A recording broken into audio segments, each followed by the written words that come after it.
गजब मेरे खाटू वाले गजब। जय श्री श्याम, जय मनोना धाम। आप सभी श्याम भक्तों का स्वागत है एक नई वीडियो में, एक ताजा अपडेट के साथ। तो इस वाली वीडियो में उन श्याम भक्तों के लिए बहुत ही ज्यादा महत्वपूर्ण जानकारी रहने वाली है जो श्याम भक्त मनोना धाम अभी के टाइम आ रहे हैं या फिर 11 अगस्त से लेकर 25 सितंबर 30 सितंबर तक आ रहे हैं, 28 सितंबर तक आ रहे हैं। क्योंकि दोस्तों आपको जानना जरूरी है कि इन दिनों में महाराज जी कौन कौन सी डेट पे बैठेंगे, कौन कौन सी डेट में नहीं बैठेंगे। क्योंकि महाराज जी जब नहीं बैठते हैं ना तो कभी कभी 10-10 दिन तक नहीं बैठते हैं। और अगर आप यहाँ पर मान लो इस बीच में अगर आप आ गए तो आपका यहाँ पे आना व्यर्थ हो जाएगा, आपको यहाँ पे कोई भी फायदा नहीं होगा, आपको वापस जाना पड़ेगा।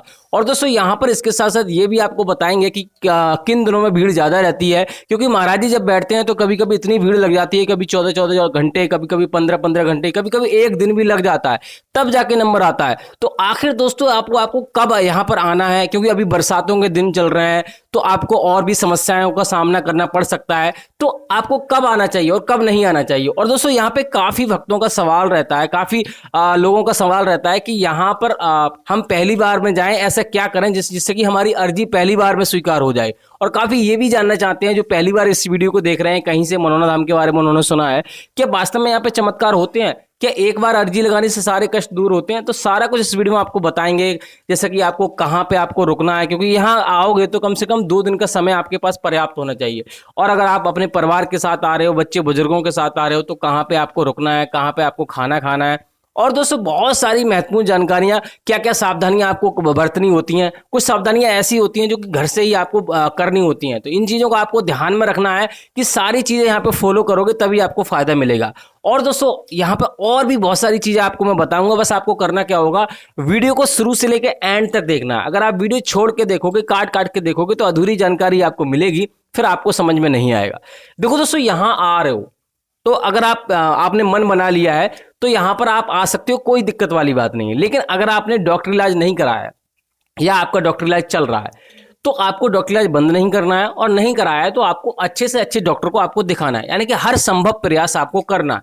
क्योंकि यहाँ पर वही लोग आते हैं जो हर जगह से निराशा हासिल करते हैं, कहीं से उन्हें फायदा नहीं मिलता है, उन वही लोग यहाँ पर आते हैं और उनके साथ यहाँ पर चमत्कार होते भी हैं। ऐसा नहीं है नहीं होते हैं, लेकिन उसमें कुछ कंडीशन है, यानी कि किन लोगों के साथ चमत्कार होते हैं वो मैं आपको बताऊंगा। फिलहाल दोस्तों आपको ये चीज ध्यान रखनी है। बाकी दोस्तों यहाँ पर अगर आप आ रहे हो तो अगर आपको पूर्ण विश्वास नहीं है खाटू श्याम भगवान में, तब भी यहाँ पर आपको आने की जरूरत नहीं है।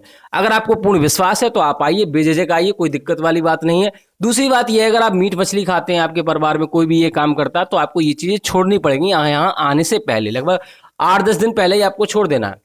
और दोस्तों आपको कुछ भी घर से सावधानी आपको नहीं बरतनी है। सच्चे मन से अगर आपके मन में आस्था है तो आपको आना है, नहीं तो नहीं आना है। अब दोस्तों बात करेंगे यहाँ आखिर ये धाम पड़ता कहाँ पर है और कैसे आपको आना है। देखो दोस्तों ये धाम उत्तर प्रदेश राज्य के बरेली जिला में पड़ता है। गांव का नाम है मनोना और जिले का नाम है बरेली और तहसील का नाम है आंवला। तो किसी भी राज्य से कहीं से भी आप आ रहे हो, चाहे ट्रेन से चाहे अपनी सवारी से, सबसे पहले आपको बरेली आना होगा। बरेली से आपको आंवला आना होगा। चाहे बरेली से आप ट्रेन से आए, लोकल ट्रेन चलती है जिसका किराया 20 रुपए का है। रोडवे बस से भी आ सकते हो जिसका किराया 70 से 80 रुपए का है। और दोस्तों यहाँ पर आप टैक्सी करके भी आ सकते हो जिसका किराया लगभग 500-600 रुपए का है। आराम से आप आंवला आना है। आंवला से लगभग 1.5-2 किलोमीटर की दूरी पे ये धाम पड़ता है। तो आराम से आप ऑटो ई रिक्शा आपको यहाँ से मिल जाएंगे। अब दोस्तों बात करेंगे यहाँ पर आपको सबसे पहले क्या करना होता है। देखो दोस्तों सबसे बड़ी बात यह है कि अगर आप टोकन लेने की सोच रहे हैं, क्योंकि बहुत सारे भैयों का सवाल ये रहता है कि भैया हम इतनी दूर से आ रहे हैं, हमारा मरीज सक्षम नहीं है, तो महाराज जी पहले से ही इस बात को बता देते हैं कि अगर आपका मरीज सक्षम नहीं आने में तो उसको लाने की कोई जरूरत नहीं है, कोई आवश्यकता नहीं है।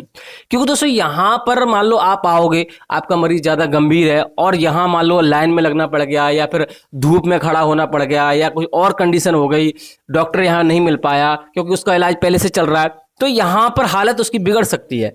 आप और एकदम तुरंत तो है नहीं कि यहाँ पे महाराज जी आपको मिल जाएंगे और तुरंत आपके साथ चमत्कार हो जाएंगे। कुछ कंडीशनें होती हैं जो कि किसी किसी के साथ तुरंत चमत्कार हो जाते हैं और किसी किसी को समय लगता है। तो यहाँ पर उसको लाने की जरूरत नहीं, और वैसे भी आपको परेशान होने की जरूरत नहीं है। आपको करना क्या है, उस व्यक्ति की फोटो आपको लेकर आना है, चाहे फोन में लेकर आइए चाहे डिजिटल फोटो लेकर आइए, ऐसा महाराज जी बोलते हैं। और यहाँ आकर आपको सारे नियमों का पालन करके महाराज जी को फोटो दिखाना है, लाइन में लगकर, और आशीर्वाद लेना है। श्यामजल का सेव, मान लो यहाँ से श्यामजल पड़वा के घर पे लेके जाना है। जब उसको फायदा होने लगे आपके मरीज को, तब यहाँ पर आप कभी भी ला सकते हो, चाहे जितनी भी बार लाई कराएं, उससे कोई दिक्कत नहीं है। लेकिन दोस्तों आपको फर्स्ट टाइम अगर आपका मरीज ज्यादा गंभीर है उसको लाने की जरूरत नहीं है।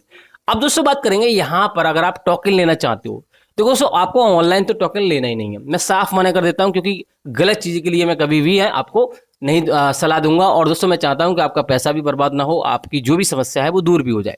तो ऑफलाइन टोकन ले सकते हो, लेकिन दोस्तों जब भी आपको ऑफलाइन टोकन भी जब ही लेना है जब आपको ऐसा लगे कि बहुत ज़्यादा भीड़ है। अब मान लो 1-2 घंटे में नंबर आ रहा है तो आपको टोकन लेने की जरूरत नहीं है। देखो दोस्तों, अगर आप कहीं पे जा रहे हो तो आपको थोड़ी बहुत परेशानी आपको झेलनी है। अगर आप मान लो थोड़ी बहुत परेशानी नहीं झेलोगे तो आपके साथ चमत्कार कैसे होगा। अब यहाँ पर आपको एक एग्जाम्पल देता हूँ। महाराज जी की सगी बहन यानी सगी सिस्टर यहाँ पर वो वीआईपी तरीके से आई, कई बार वो आई, क्योंकि उनको कोई रोकने वाला तो था नहीं, क्योंकि वो उनकी बहन थी। तो महाराज जी से मिली, सारा नियम फॉलो किए उन्हें, लेकिन उन्हें फायदा नहीं मिला। तो महाराज जी से उन्होंने पूछा कि महाराज भैया जी ये बताइए, मैं आप सभी का कल्याण करते हो, मेरे साथ तो कोई चमत्कार नहीं हुआ, तो इसका मतलब आप झूठ बोलते हो। तो उन्होंने कहा बहना, आप वीआईपी तरीके से आई, वीआईपी तरीके से जो भी आएगा उसके साथ चमत्कार नहीं होगा। आप नॉर्मल इंसानों की तरह, जो नॉर्मल भक्त आते हैं लाइन में लगकर आते हैं, उनकी तरह आइए आप, आराम से आपको भी साथ चमत्कार होगा। तो वैसा ही उन्होंने किया, लगभग 7 घंटे लाइन में लगी रहीं और उसके बाद वो महाराज जी के पास गई और उनके साथ चमत्कार पहली बार में ही हो गया। तो ये चीज़ें आपको समझनी पड़ेंगी, नहीं तो आप यही कहोगे भैया यहाँ पे आए हमारे साथ चमत्कार नहीं हुआ। और दोस्तों ये एक चीज़ और विशेष भी ध्यान रखना है, जिन लोगों के साथ पुण्य होते हैं अपने जीवन में, हम चाहे मैं से ही चाहे आपसे ही, छोटे मोटे पाप हमसे होते रहते हैं जाने अनजाने में, जिनको हम जानते भी नहीं है। तो ऐसे में क्या होता है कि वो ढेर सारे इकट्ठे हो जाते हैं, तो उनके चलते हुए हमारे जीवन में समस्याएं आती हैं। और हम जब जहाँ पे खाटू श्याम भगवान से विनती करते हैं, किसी से करते हैं, तो उनके साथ चमत्कार तुरंत नहीं होता। जिन लोगों के साथ पुण्य होते हैं उनको जल्दी फायदा मिल जाता है, और जिन लोगों के साथ पुण्य नहीं होते उनको थोड़ा इंतजार लगता है, यानी इंतजार करना पड़ता है। देर है अंधेर नहीं है। लेकिन क्या करते हैं लोग, यहाँ 1-2 बार आए और सच्चे मन से अर्जी नहीं लगाई, कुछ ना कुछ गलती कर दी, फिर वो कहते हैं भैया हम तो कई बार गए, हमें फायदा नहीं मिला। तो भैया यहाँ पे आपको कोई बुलाता तो है नहीं, आप अपनी मर्जी से आए। अगर आपको आस्था है, सच्चे मन से अगर खाटू श्याम भगवान में विश्वास हो तो आप आइए, नहीं तो आपको कोई भी जरूरत नहीं है। बाकी दोस्तों यहाँ पर आपको करना क्या है कि यहाँ पे लाइन में लगिए।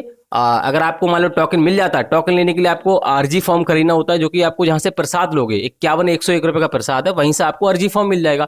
उसमें आपको 60 रुपये रखने होंगे और अर्जी फॉर्म में जो भी आपकी समस्या है बारीकी से आपको लिखनी होती है।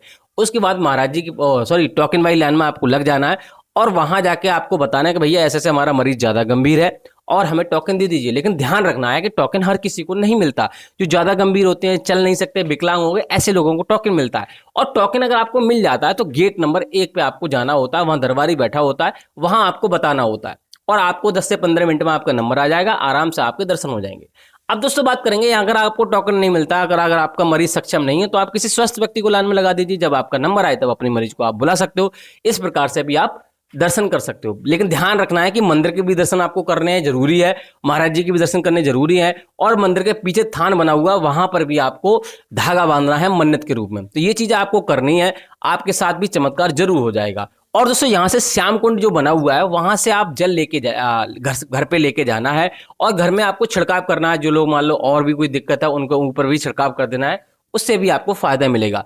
अब दोस्तों बात करेंगे रहने खाने की, तो यहाँ रहने खाने के लिए बहुत सारे आपको होटल मिल जाएंगे, किसी में 200 रुपए, किसी में 150 रुपए, किसी में 300 रुपए, ऐसा खर्चा आता है। खाने पीने की बात करें तो यहाँ पे 100 रुपए में, 150 रुपए में आपको थाली मिल जाएगी एक दिन के लिए, तो आराम से आपका पेट भर जाएगा। बाकी कोई यहाँ पे कोई और खर्चा नहीं होता, नॉर्मल खर्चा 500-600 रुपए का रहता है, ज्यादा कुछ भी नहीं रहता है। और हर धर्म के लोग आते हैं, कोई भी दिक्कत वाली बात नहीं है, इसमें ऐसी कोई समस्या नहीं है।